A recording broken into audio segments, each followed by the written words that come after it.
సంక్షేమం అభివృద్ధి పాలనపై ఈరోజు మన తూర్పు గోదావరి జిల్లా తెలుగుదేశం జనసేన బీజేపీ కూటమి ప్రభుత్వ సమావేశం సందర్భంగా వేదికను అలంకరించినటువంటి వేదిక ముందున్నటువంటి తెలుగుదేశం జనసేన బీజేపీ కుటుంబ సభ్యులకు పాత్రికేయ మిత్రులకు అందరికీ కూడా ముందుగా నా నమస్కారాలు మీ అందరికీ కూడా తెలియజేసుకుంటూ ఉన్నా.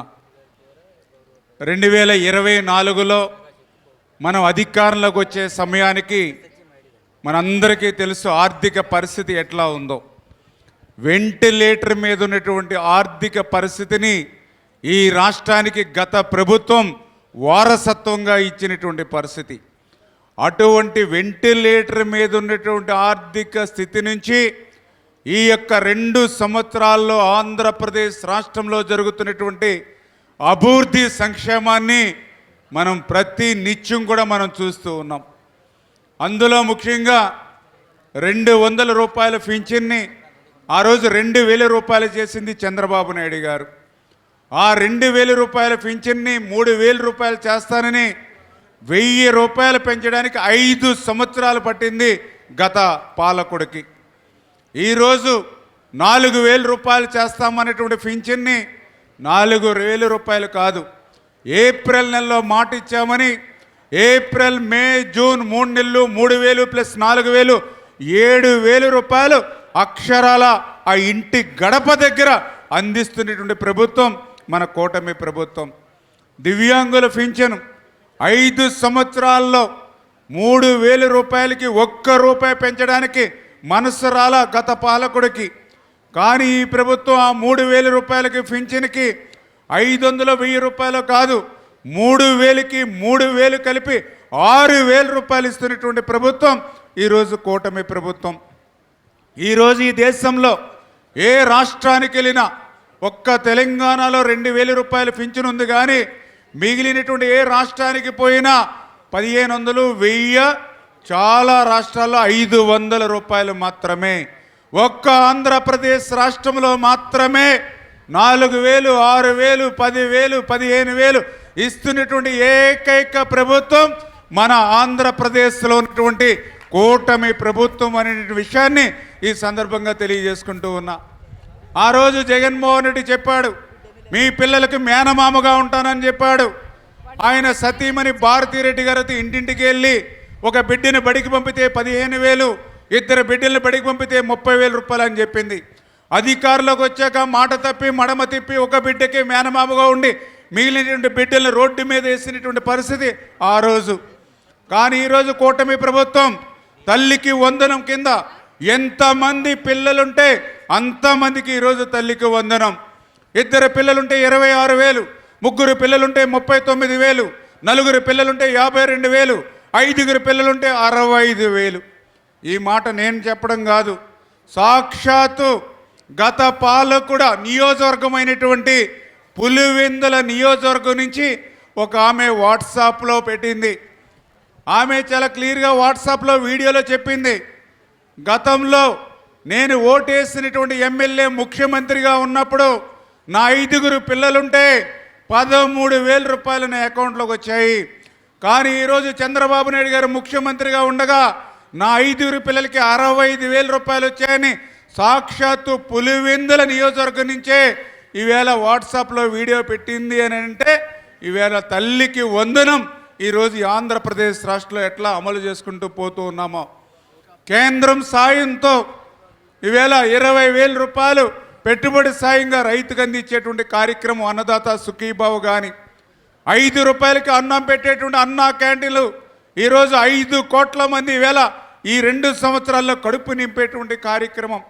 5 రూపాయలకి కనీసం డిస్పోజల్ ప్లేట్ కూడా రాదు.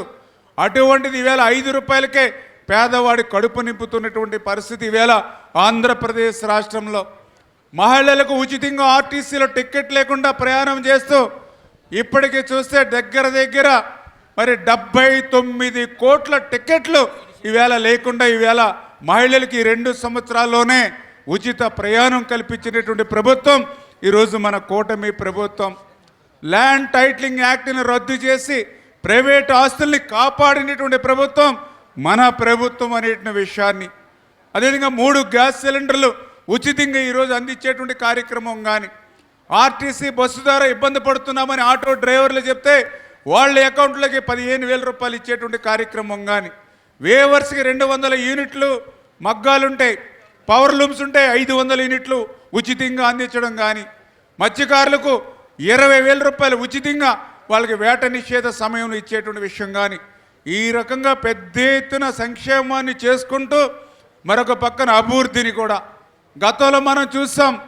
రాజధాని లేనిటువంటి రాష్ట్రంగా ఉంటే మళ్ళీ ఈ ప్రభుత్వం అధికారంలోకి వచ్చిన తర్వాత 175 నియోజకవర్గాలకి కూడా ఉద్యోగ ఉపాధి అవకాశాలు కల్పించేటువంటి విధంగా ఒక ప్రపంచ స్థాయి రాజధానిని అమరావతిని ఈరోజు నిర్మాణం చేయడం కానీ, ఆ రోజు పోలవరం ప్రాజెక్టు మీ అందరికీ తెలుసు, ఆ రోజు 72% 2019కి పూర్తి చేస్తే మరి ఆ రోజు ఉన్నటువంటి ప్రభుత్వం ఆ పోలవరాన్ని విధ్వంసం చేసి డయాఫ్రమాల్ని ధ్వంసం చేసినటువంటి స్థితిలో పోలవరం ఎప్పటికీ పూర్తవుతుందో చెప్పలేమని పోలవరాన్ని నాటి ప్రభుత్వం ప్రశ్నార్థకం చేసేస్తే మళ్ళీ రేపు 2027 కల్లా పోలవరాన్ని పూర్తి చేస్తామని ఈరోజు చంద్రబాబు నాయుడు గారు లక్ష్యాన్ని పెట్టుకుని ముందుకెళ్ళేటువంటి విషయంలో కానీ, అదేవిధంగా గత ప్రభుత్వంలో చూసాం ఎన్నో పరిశ్రమలు, ఒక లూలు పరిశ్రమ కానీ, ఒక కియో ఎక్స్టెన్షన్ కానీ, ఒక అమర్ రాజా కానీ, ఒక జాకీ కానీ,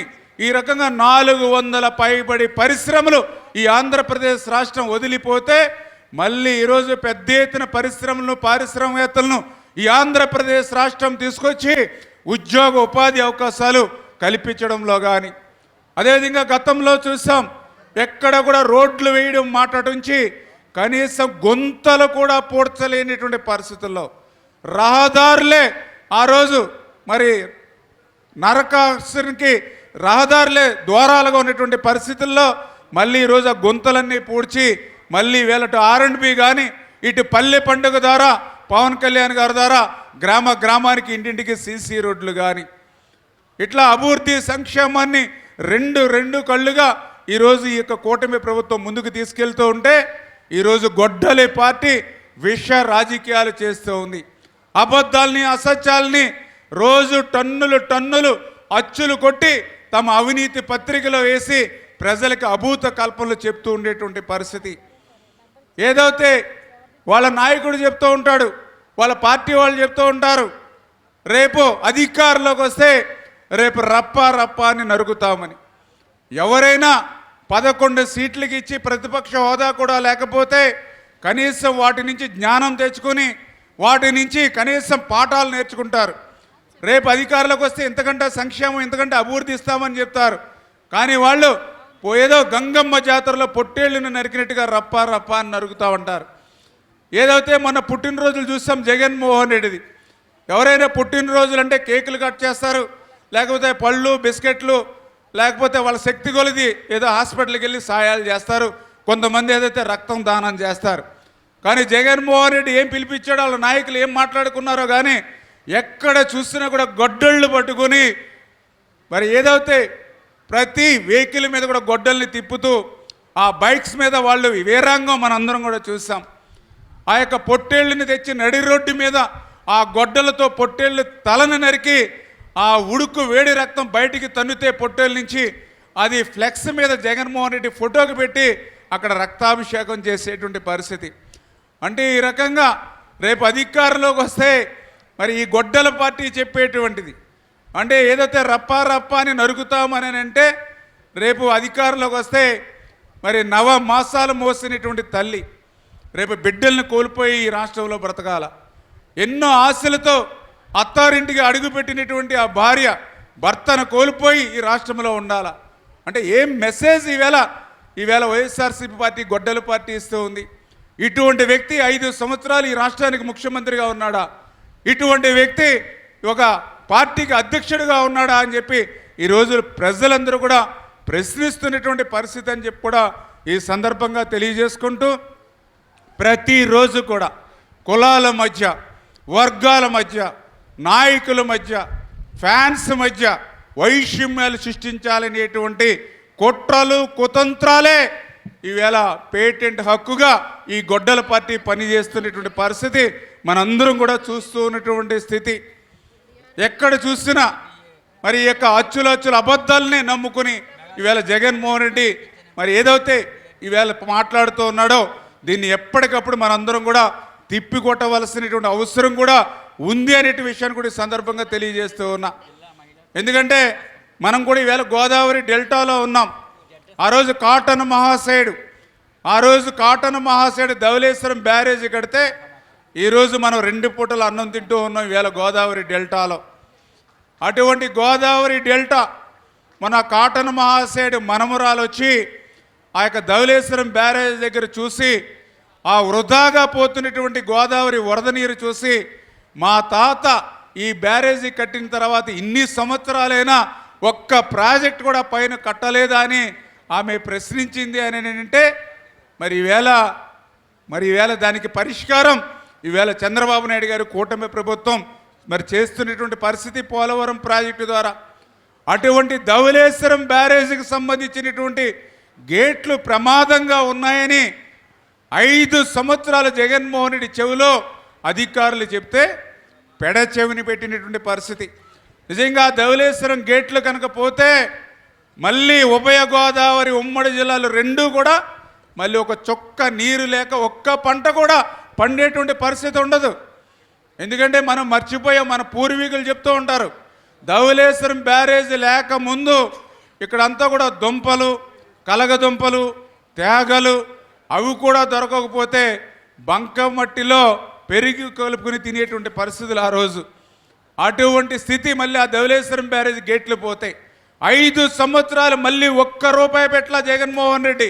కానీ మనం అధికారంలోకి వచ్చాక మొన్ననే 150 కోట్ల రూపాయలు కేటాయించి టెండర్లు పిలిచి ఇప్పుడు ధవళేశ్వరం బ్యారేజ్కి సంబంధించినటువంటి గేట్లన్నింటినీ కూడా మళ్ళీ కొత్తవి ఏర్పాటు చేసి ఈ డెల్టాను కాపాడుకోవాలనేటువంటి ప్రయత్నం.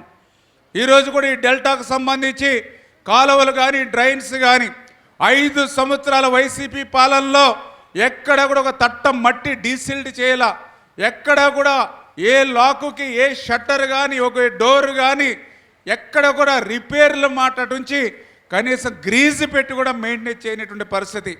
అందుకే మళ్ళీ ఈరోజు మొత్తం గోదావరి డెల్టా అంటే ఇటు ఏదైతే ఈస్ట్ గోదావరి, వెస్ట్ గోదావరి, కోనసీమ, కాకినాడ, ఏలూరు అంటే పాత ఉమ్మడి గోదావరి జిల్లాలకు సంబంధించి మళ్ళీ ఈ యొక్క గోదావరి సిస్టమ్ని ప్రక్షాళన చేయాలని మన గౌరవ ముఖ్యమంత్రి చంద్రబాబు నాయుడు గారు కూడా 14 కోట్ల రూపాయలు కేటాయించి లాయిడార్ సర్వే ఈ 2 ఉమ్మడి జిల్లాలో చేసాం. తొందరలోనే డిపిఆర్ తయారు చేసుకుని ఒక 2000 కోట్లైనా 2500 కోట్లైనా 3000 కోట్లైనా మొత్తం ఉభయ గోదావరి జిల్లాల డెల్టాను ప్రక్షాళన చేసేటువంటి విధంగా ఈ కూటమి ప్రభుత్వం కట్టుబడి ఉంది. ఈ యొక్క ఉభయ గోదావరి జిల్లాల రైతు అభివృద్ధికి అనేటువంటి విషయాన్ని కూడా ఈ సందర్భంగా తెలియజేసుకుంటూ అంటే ఈ రకంగా 5 సంవత్సరాలు వైఎస్ఆర్సీపీ కూటమి ఏదైతే ప్రభుత్వానికి డిఫరెన్స్ 5 సంవత్సరాల వైసీపీ ప్రభుత్వానికి ఈ 2 ఏళ్లలో ఉన్నటువంటి కూటమి ప్రభుత్వానికి ఉన్నటువంటి తేడాను మనందరూ కూడా గమనించవలసినటువంటి పరిస్థితి ఉంది. అంచేత ఈ రకంగా ప్రజల అభివృద్ధి సంక్షేమానికి నిత్యం పనిచేసేటువంటి కూటమి ప్రభుత్వాన్ని ఆశీర్వదించాలని. ఎందుకంటే మనం చూస్తాం 2014లో రాష్ట్ర విభజన జరుగుతున్నటువంటి స్థితిలో మనందరం కూడా సమైక్యాంధ్ర పెద్ద ఎత్తున ఉద్యమం చేశాం. రేపు రాష్ట్ర విభజన జరిగితే ఉద్యోగస్తులకి జీతాలు రావు, పెన్షన్లు రావు అని మనందరం కూడా పోరాడాం. కానీ రాష్ట్ర విభజన జరిగింది. కానీ 5 సంవత్సరాలు ఆ ఇబ్బందులు కష్టాలు లేకుండా ఆ రోజు పరిపాలన జరిగింది 14-19. మరి 19లో ఒక్క ఛాన్స్ అంటే అధికార మార్పిడి జరిగింది. ఈరోజు చూస్తే రాష్ట్ర విభజన వల్ల కంటే 19-24 పాలన వల్లే ఈ రాష్ట్రానికి ఎక్కువ నష్టం జరిగినటువంటి దుస్థితి మనందరం కూడా చూస్తున్నటువంటి స్థితి. అంచేత రేపటి భవిష్యత్తులో మళ్ళీ అటువంటి తప్పు లేకుండా, ఎందుకంటే ఆ రోజు 14-19లో చంద్రబాబు నాయుడు గారు ఒక్కొక్క మెట్టు ఎందుకంటే మనందరం కూడా చిన్నప్పుడు వైకుంఠపాలి ఆట చూసేవాళ్ళం. వైకుంఠపాలి చార్ట్ ఉంటుంది. ఆ వైకుంఠపాలి చార్ట్లో మనందరం కూడా మరి ఏదైతే 4 పిక్కలు పెట్టుకుని మరి 2, 3, 4 అని గవ్వలేసి ఆ ఒక్కొక్క మెట్టు ఎక్కించేవాళ్ళం. చిన్న చిన్న పాములు, చిన్న చిన్న నిచ్చెనలు ఉంటాయి. ఆ రకంగా 2014, 2019లో చంద్రబాబు నాయుడు గారు మిమ్మల్ని ఒక్కొక్క మెట్టు ఒక్కొక్క గడి ఎక్కిస్తూ 2019 వచ్చే సమయానికి మరి యొక్క వైకుంఠపల్లిలో పంట చేరడానికి, అంటే పైన టాప్కి చేరడానికి కింద ఒక లైన్ ఉంటుంది. ఆ లైన్లో ఒక పెద్ద పాము ఉంటుంది. ఆ రెండో లైన్లో ఉన్నటువంటి పెద్ద పాము తలకాయ నుంచి మెలికిలి తిరిగి దాని తోక ఎక్కడ ఉంటుంది అంటే ఆ వైకుంఠపల్లి చార్ట్ మనం ఎక్కడైతే స్టార్ట్ చేస్తామో దాని తోక అక్కడ ఉంటుంది. ఆ యొక్క పంటకు చేరడానికి ముందు రెండో లైన్లో ఆ యొక్క పెద్ద పాము తలకాయకి 2 గళ్ళు యువతలు ఉందనుకోండి, అప్పుడు మనం కూడా చూసేవాళ్ళం గవ్వలు వేసుకునేటప్పుడు 2 పడకూడదని మనసులో అనుకుంటే వేసేవాళ్ళం. ఎందుకంటే మన టైం పోగొక 2 పడితే మళ్ళీ ఆ పెద్ద పాము కలిసి ఎక్కడో కిందకి స్టార్ట్ అయిన కాడికి వచ్చేస్తాం. సరిగ్గా 2019లో అదే జరిగింది. 14, 19లో చంద్రబాబు నాయుడు గారు అట్లా ఒక్కొక్క మెట్టు ఒక్కొక్క గడి అక్కడ వరకు పై చేయి వరకు తీసుకెళ్తే సరిగ్గా 2019లో ఆ జగన్మోహన్ రెడ్డి అనేటువంటి పాము కరిసింది. మళ్ళీ ఎక్కడికి వచ్చేస్తాం, ఎక్కడైతే స్టార్ట్ అయ్యామో మళ్ళీ అక్కడికి వచ్చాం మొన్న 2024కి. మళ్ళీ ఇప్పుడు చంద్రబాబు నాయుడు గారు, పవన్ కళ్యాణ్ గారు, నరేంద్ర మోడీ గారు మళ్ళీ మిమ్మల్ని అందరినీ ఒక్కొక్క మెట్టు ఒక్కొక్క గడి ఇవాళ ఎక్కిస్తూ మళ్ళీ మిమ్మల్ని పైకి తీసుకెళ్తూ ఉన్నాం. మళ్ళీ రేపు 2029లో మళ్ళీ జగన్మోహన్ రెడ్డి లాంటి పెద్ద పామును మళ్ళీ 2029లో కనిపిస్తే మళ్ళీ ఎక్కడికి వచ్చేస్తారు, మళ్ళీ మీరు మళ్ళీ మొదలెట్టిన కాడిగే వచ్చేస్తారు. అంచేత ప్రజలకు కూడా మనం చెప్పాలి, వాళ్ళకి ఆట ఆడే ఓపిక ఉన్నా మనకు ఆడే ఓపిక ఉండదు. ఎందుకంటే మనం కట్టడం, వాడు పడగొట్టడం, మనం కాపాడడం, వాడి కడ తీర్చడం. అంచేత దయ ఉంచి మనందరం కూడా ఈ 2 సంవత్సరాల ఇటువంటి కష్టకాలంలో వెంటిలేటర్ మీద ఆర్థిక స్థితి ఉన్నటువంటి స్థితిలో కూడా సంక్షేమ కార్యక్రమాలు అందజేస్తూ ఉన్నాం.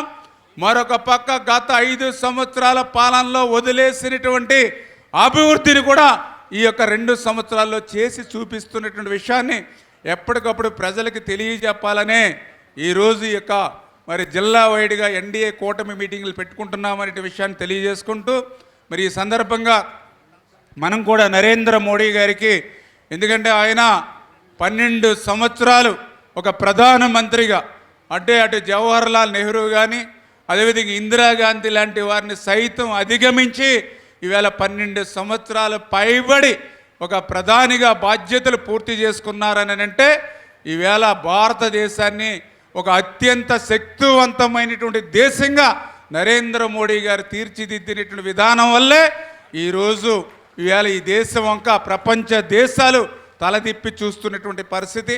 ఈ రకంగా అటువంటి శక్తివంతమైనటువంటి ప్రధాని నరేంద్ర మోడీ గారి దగ్గర నుంచి అత్యంత పరిపాలనా దక్షత ఉన్నటువంటి వ్యక్తి చంద్రబాబు నాయుడు గారి దగ్గర నుండి ఎక్కడ తగ్గాలో ఎక్కడ ఉండాలో మరి ఈవేళ మరి నీతి నిజాయితీ నిబద్ధతగా పనిచేసేటువంటి పవన్ కళ్యాణ్ గారి దగ్గర నుంచి ఈ ఆంధ్రప్రదేశ్ రాష్ట్రం ఇటువంటి కూటమిని 15-20 సంవత్సరాల పాటు ఈ యొక్క కూటమి పాలన ఉండేటువంటి విధంగా ప్రజలకి మనం తీసుకెళ్లాలని చెప్పి మరొక్కసారి మీ ద్వారా అందరికి కూడా తెలియజేసుకుంటూ, మరి యొక్క కార్యక్రమంలో మరి ఇంత పెద్ద ఎత్తున నాయకులు, కార్యకర్తలు, అభిమానులు అందరూ కూడా తరలి వచ్చి విజయవంతం చేసినందుకు మరొక్కసారి మీ ద్వారా అందరికి కూడా ధన్యవాదాలు తెలియజేసుకుంటున్నాం. Thank you.